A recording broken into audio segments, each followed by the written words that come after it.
Okay, so what if we've got a recording that was not done to a click and it's just super raw, super rough, and we're trying to build a demo based off of that? I'm going to show you how to do that right now. So this is what we have.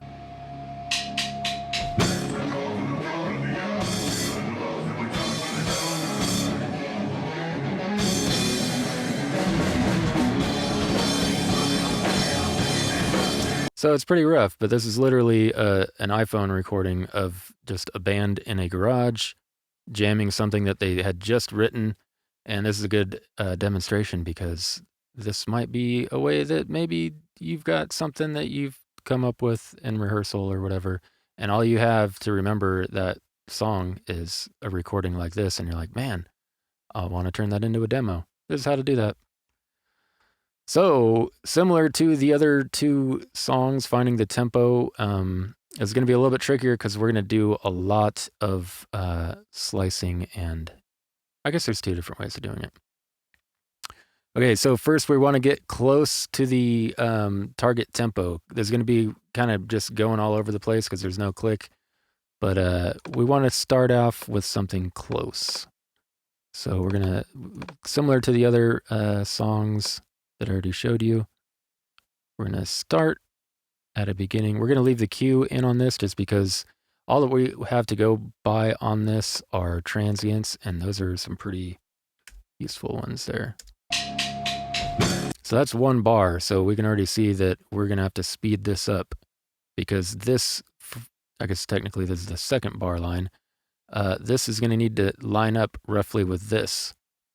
So we're going to speed this up, and it looks like the audio is stretching, but it's all relative. Now let's turn this click on.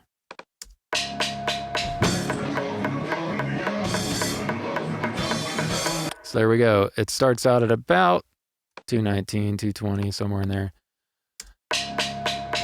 And one thing to keep in mind with this is, like, obviously the recording is pretty rough. It's just an iPhone recording. So you don't have to worry about getting everything exact because we're just building a scaffolding. We're going to use this as basically like our rough draft that we're going to start, adding things onto and replacing with new parts.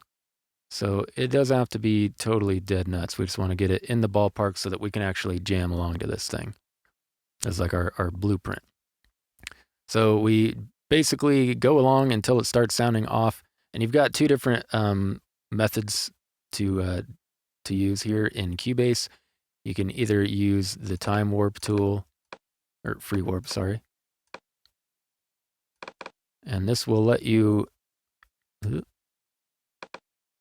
stretch the audio as needed all in one thing. That's my preferred method, but another way you can do it is to slice things up where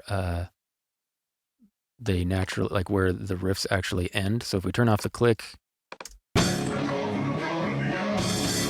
we've got another downbeat here, but we're gonna make a little bit longer sections here. Let's go.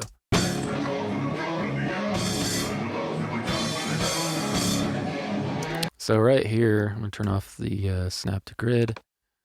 We've got that. We know that this, we're gonna turn snap to grid back on. We know that needs to go there. We could slice that.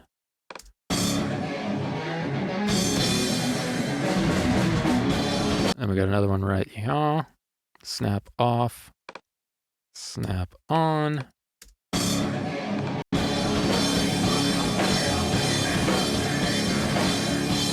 Oh, we're back on.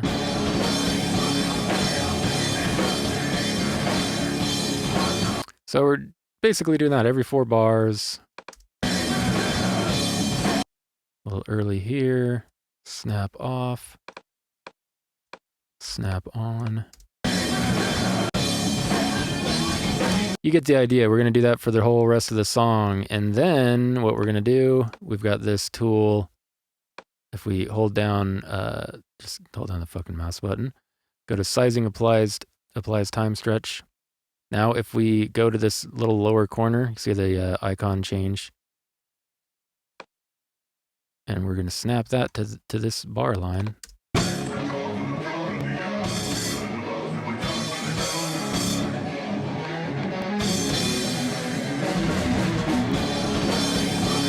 And we're just filling those gaps in. And you do that for the whole thing, and then you should be pretty good to go. Sorry, I just switched this back with a keyboard shortcut. I've got my number 1 key that cycles through these. Let's turn our click back on to see how we're doing.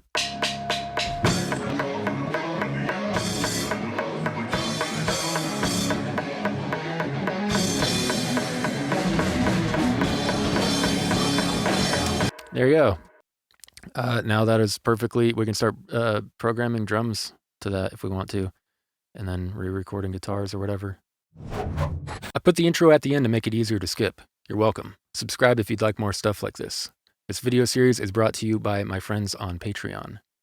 If you want to learn more stuff about Cubase, but you're tired of trying to piece together information from random videos with no context to connect them, you may want to check out this playlist that walks you through an entire project from start to finish. This one here. That's right, you gotta click on it though.